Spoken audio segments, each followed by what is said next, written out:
जी भी जुड़े हुए हैं। सुनील जी, पहले आपके पास आता हूं, फिर प्रशांत जी के पास आऊंगा। सुनील जी, हम लोग आवाज आ रही है? सुनील जी, हम लोग चर्चा कर रहे थे। जी जी आ रही।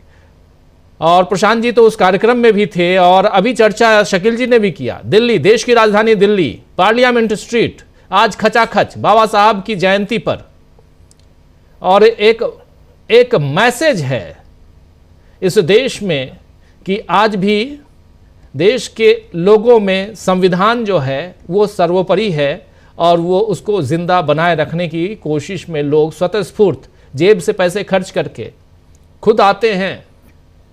और ये इससे बड़ी बात और क्या हो सकती है। लेकिन इन सब के बीच जो राजनीति करने की कोशिश आज नरेंद्र मोदी जी ने की है, उसको कैसे देखा जाए? सुनील शुक्ला जी। धन्यवाद राजीव जी। भारतीय जनता पार्टी के नेताओं के पास ध्रुवीकरण की कोशिशों के अलावा अन्य कोई विकल्प नहीं है। और अब लोग ये पूछने लगे हैं कि जो सवाल मोदी जी ने पैदा किया कि अगर कांग्रेस मुसलमानों की शुभचिंतक है तो मुसलमानों को अपना अध्यक्ष क्यों नहीं बना देती।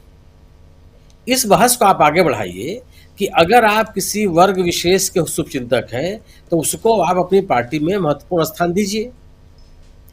कांग्रेस ने मुसलमानों को अपना अध्यक्ष बनाया, कई बार बनाया। भारतीय जनता पार्टी दावा करती है कि वह दलितों की हितैषी है, तो दलितों को उसको अपना मुख्यमंत्री बनाना चाहिए, दलितों को उनको अपने पार्टी का अध्यक्ष बनाना चाहिए, दलितों को अपनी सरकार में महत्वपूर्ण पदों पर रखना चाहिए। क्या भारतीय जनता पार्टी या जनसंघ अपने पूरे इतिहास में किसी भी राज्य में कोई किसी दलित को मुख्यमंत्री बनाई है?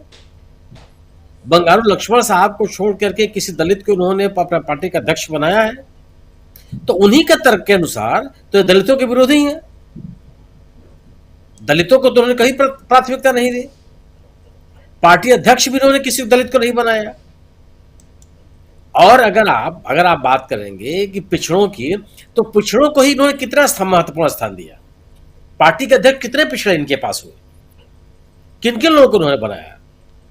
आप याद कीजिए, भारतीय जनता पार्टी के अध्यक्ष या जनसंघ के अध्यक्ष लाल कृष्ण आडवाणी जी, मुरली मनोहर जोशी जी, अटल बिहारी वाजपेयी जी, वेंकैया नायडू जी, जेपी नड्डा जी, कौन अध्यक्ष, किसका नाम आप ले लेंगे? आप बार बार ये लोग अध्यक्ष होते रहे। राजनाथ सिंह जी, ये कौन लोग हैं? तो अगर आप ये सवाल पूछते हैं कांग्रेस से, तो आपको भी तो अपने सवालों का जवाब इन्हीं सवालों से बढ़ता हुआ जवाब देना पड़ेगा। तो आप भी किसी के शुभचिंतक नहीं है, आपकी भी राजनीति वही है। तो अपनी बातों से ही जो सवाल पैदा हो रहे हैं बीजेपी के सामने, उनको जवाब देना चाहिए। अंबेडकर की विरासत को कैसे ले लेंगे भारतीय जनता पार्टी? क्या भारतीय जनता पार्टी की पूर्ववर्ती पार्टी जनसंघ, इनकी मातृ संस्था राष्ट्रीय स्वयंसेवक संघ, क्या उन्होंने बाबा साहब भीमराव अंबेडकर को कोई चुनाव जीतने के लिए मदद किया? क्या उन्होंने कभी कहा कि बाबा साहब अंबेडकर को चुनाव जीतने के लिए हम कोई उम्मीदवार नहीं खड़ा करेंगे, हम कोई प्रचार नहीं करेंगे? कभी नहीं हुआ। और बाबा साहब ने खुद कहा कि उनको चुनाव हराने में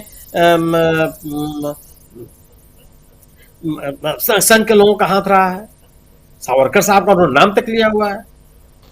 कांग्रेस ने जब वो जिस संसदीय क्षेत्र से चुनाव लड़ते थे, वह संसदीय क्षेत्र जब बंटवारे के बाद पाकिस्तान का हिस्सा हुआ, तो उनको पंडित जवाहरलाल नेहरू ने कांग्रेस के उम्मीदवार के रूप में अपने मंत्रिमंडल में शामिल किया। अगर आप इस बहस को और आगे बढ़ाइए, बाबा साहब भीमराव अंबेडकर की विरासत को आगे ले जाने के लिए जिन जिन लोगों ने काम किया, क्या उन लोगों को भारतीय जनता पार्टी ने कभी प्रोत्साहित किया? एक नाम आप कांसीराम जी का ले लीजिए। क्या कांसीराम जी के किसी चुनाव में भारतीय जनता पार्टी या भारतीय जनसंघ के लोगों ने उनको निर्विरोध चुनाव लड़ने के लिए कभी प्रोत्साहित किया? उनके खिलाफ उन्होंने कभी उनके समर्थन में प्रचार करने के लिए उतरे?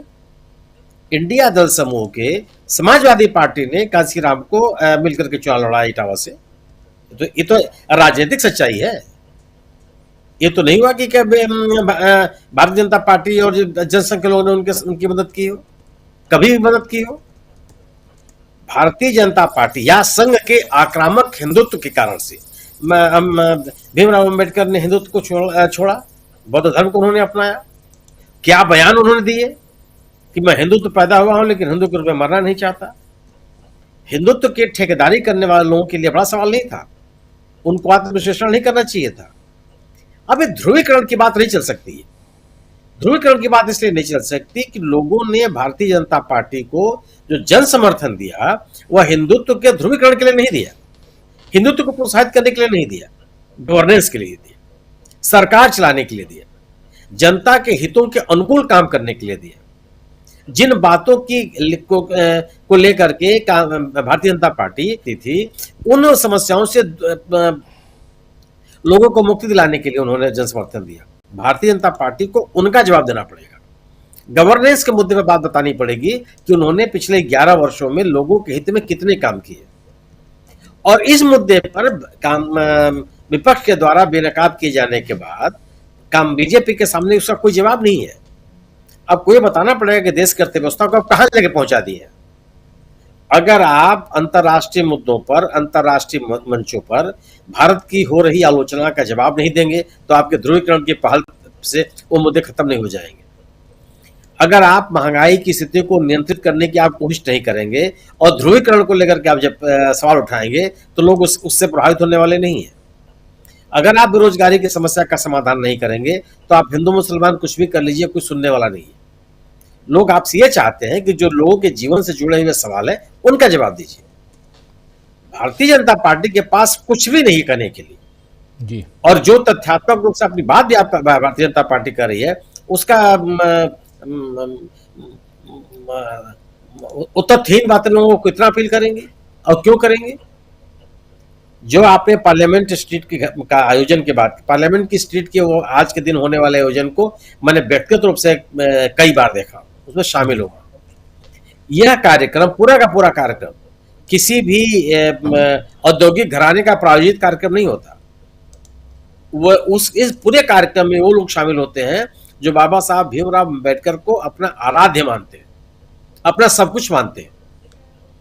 वो अपने निजी सहयोग से पूरा आयोजन करते हैं, तिल रखने की जगह नहीं होती है और पूरे दिन वो कार्यक्रम चलता है। शोभा यात्राएं निकलती हैं, सामूहिक भोज होते हैं, प्रदर्शनियां आयोजित की जाती हैं और बाबा साहब भीमराव अंबेडकर के जो समर्थक हैं वह अपने कार्यस्थलों से, नौकरियों से छुट्टी लेकर के उस आयोजन में शामिल होते हैं, बड़े पैमाने पर शामिल होते हैं और दिन प्रतिदिन यह आयोजन गंभीर होता चला जा रहा है। गोया कि अंबेडकर साहब को मानने वाले लोग पूरी तरह से वहां एकत्रित हैं, पूरी तरह से प्रतिबद्ध हैं और उसमें भारतीय जनता पार्टी के लिए कोई स्थान नहीं है। भारतीय जनता पार्टी इन अंबेडकरवादियों के बीच में घुसने का प्रयास कर रही है, वो जो संभव नहीं है। बाबा साहब भीमराव अंबेडकर ने कभी सांप्रदायिकता की राजनीति को प्रोत्साहित नहीं किया और उसके खिलाफ जम के लड़े हैं।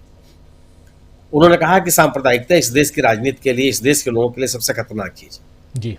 कहां से आप हो जाएंगे? अगर आप दलितों के हितैषी होना चाहते हैं तो मुसलमानों की आलोचना करके दलितों के हितैषी तो नहीं हो सकते हैं। अगर आप दलितों के हित में काम करना चाहते हैं, काम करते हुए दिखना चाहते हैं तो आपको उसके पड़ेगी। ये आलोचना करने से थोड़ा हो जाएगा, यह बात करने से थोड़ी हो जाएगी कि कांग्रेस ने अंबेडकर जी के साथ क्या किया क्या नहीं किया। जो कुछ भीमराव अंबेडकर साहब को कम से कम कांग्रेस ने संविधान सभा में शामिल किया, ड्राफ्टिंग कमेटी का चेयरमैन बनाया, या उस समय किया जो उस समय जब दलितों के को लेकर के समाज में एक अलग तरह का आग्रह था, एक अलग तरह की दूरी बनी हुई थी। बावजूद इसके कांग्रेस ने डॉक्टर भीमराव अंबेडकर को अपना प्रतिनिधि चुना और संविधान सभा में उनको शामिल किया। आप क्या कर रहे हैं? इस छुआछूत को, इस अस्पृश्यता को, दलितों के सामाजिक रूप से पिछड़ेपन को दूर करने के लिए, सामाजिक रूप, आर्थिक रूप से उनको समृद्ध करने के लिए पिछले 11 वर्षों में इस भारतीय जनता पार्टी की सरकार ने क्या किया और उसके पहले एनडीए की सरकार ने क्या किया, जिसके प्रमुख अटल बिहारी वाजपेयी जी होते थे। इनको आपने राजनीतिक निर्णय की प्रक्रिया में आपने कितने शामिल किए, संगठन में कितनी आपने जिम्मेदारियां दी, राज्यों में आपने कितना जिम्मेदारियां दी? कुछ है जवाब इसका के पास? सवाल ये नहीं है। सवाल इस बात का है कि अगर आप किसी की आलोचना करते हैं तो आपको स्वयं आपको ये बताना पड़ेगा कि आपने क्या किया। भारतीय जनता पार्टी की यह ध्रुवीकरण की कोशिश है या मात्र कांग्रेस की आलोचना करके अपने राजनीति को बढ़ावा देने की जो कोशिश है, अब वो सफल होने वाली नहीं है, क्योंकि सरकार के ऊपर, बीजेपी के ऊपर अपने 11 वर्षों के गवर्नेंस की सफाई देनी है, उनकी उपलब्धियों की बात करनी है, यह बताना है कि गवर्नेंस के मुद्दे पर उन्होंने किया क्या। निश्चित रूप से अगर उसकी बात करते हैं तो लोग उससे संतुष्ट होंगे, अन्यथा केवल मात्र आलोचना करके भारतीय जनता पार्टी अपनी राजनीति को आगे नहीं बढ़ा सकती, संभव नहीं है। बिल्कुल जी बिल्कुल बिल्कुल, आप सही कह रहे हैं। भारतीय जनता पार्टी यानी भाजपा या बीजेपी जो कहें,